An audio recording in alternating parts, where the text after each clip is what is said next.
তো hi guys welcome back my YouTube channel মিথুনৰ vlogs. তো পুনৰ এটা নতুন ভিডিঅ'লৈ আপোনালোক সকলোকে স্বাগতম জনাইছোঁ। বন্ধুসকল, আপোনালোকে সকলোৱে গম পাইছে যিহেতু আমাৰ ইণ্টাৰভিউ মানে জুন জুলাইতে হ'ব যিহেতু। তো আমাৰ CM ছাৰে কৈয়ে আছে, যিহেতু আকাৰ ইংগিতে আমাক কৈয়ে আছে যে তোমালোকে মানে ভালদৰে ৰানিং কৰি থাকা, প্ৰেক্টিছ কৰি থাকা। তো তোমালোকৰ ইণ্টাৰভিউ হ'ব, সকলোৱে গমেই পায়। মই বেলেগকৈ মানে কোৱাৰ প্ৰয়োজন নাই। তো সকলোৱে গমেই পায়, যিসকলে গম নাপায় তো তোমালোকে এই ভিডিঅ'টো চাবা। এতিয়া আপোনালোকে চাব, জুলাইত পুলিচৰ ইণ্টাৰভিউ।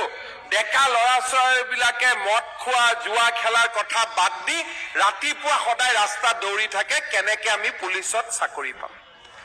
আগতে ল'ৰাবিলাকে কি কৰিছিল যে দৌৰিটো চাকৰি নাপাওঁ, মন্ত্ৰী MLA টকা দিহে চাকৰি পাম। সেই পৰিৱেশ আমি অসমত 2টা বছৰৰ ভিতৰতে পৰিৱৰ্তন কৰিলো। কিন্তু আজি আপোনালোকে চিন্তা কৰক, চাওঁতে 96,000 ল'ৰা ছোৱালীয়ে চৰকাৰী চাকৰি পালে। এটাও কোৰ্ট কেছ নহল, কোনো এটা দালালে এটকা খাব নোৱাৰিলে। ইমান নিকা আৰু স্বচ্ছতাৰে আমি চৰকাৰী চাকৰি দিলো। আৰু 4,000 দিলেই 1 লাখ হৈ যায়। কিন্তু 1 লাখতো আমি শেষ কৰিব খোজা নাই। অসমৰ যুৱক যুৱতীৰ আশা আকাংক্ষাৰ আমি পূৰ্তি যাতে হ'ব পাৰে, তাৰ বাবে আমি কাম কাজ কৰাটোৰ ওপৰতে বিশ্বাস কৰোঁ। 1 লাখৰ দেওনা পাৰ হৈ এইবাৰ আমি আৰু 35,000 চাকৰি আমি বিজ্ঞাপন মুকলি কৰি দিছো, যাতে আৰু 35,000 ল'ৰা ছোৱালীয়ে চৰকাৰী চাকৰি পাব পাৰে। পৰিৱৰ্তন কিমান হৈছে? কেইদিনমান আগতে মই বাক্সা জিলাত গৈছিলো। এখন স্কুলৰ সন্মুখেদি গলো। স্কুলত মই গাড়ীখন ৰখাই ল'ৰা ছোৱালী কেইটাৰ লগত কথা পাতিলো।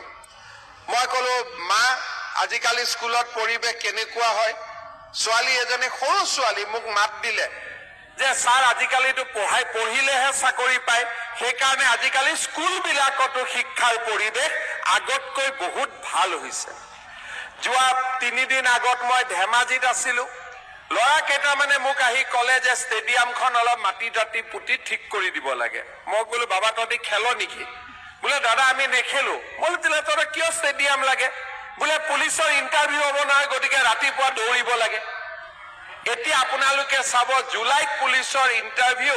ডেকা ল'ৰা ছোৱালীবিলাকে মদ খোৱা, জুৱা খেলাৰ কথা বাদ দি ৰাতিপুৱা সদায় ৰাস্তাত দৌৰি থাকে, কেনেকে আমি পুলিচত চাকৰি পাম। আগতে ল'ৰাবিলাকে কি কৰিছিল যে দৌৰিটো চাকৰি নাপাওঁ, মন্ত্ৰী MLA টকা দিহে চাকৰি পাম। সেই পৰিৱেশ আমি অসমত 2টা বছৰৰ ভিতৰতে পৰিৱৰ্তন কৰিলো।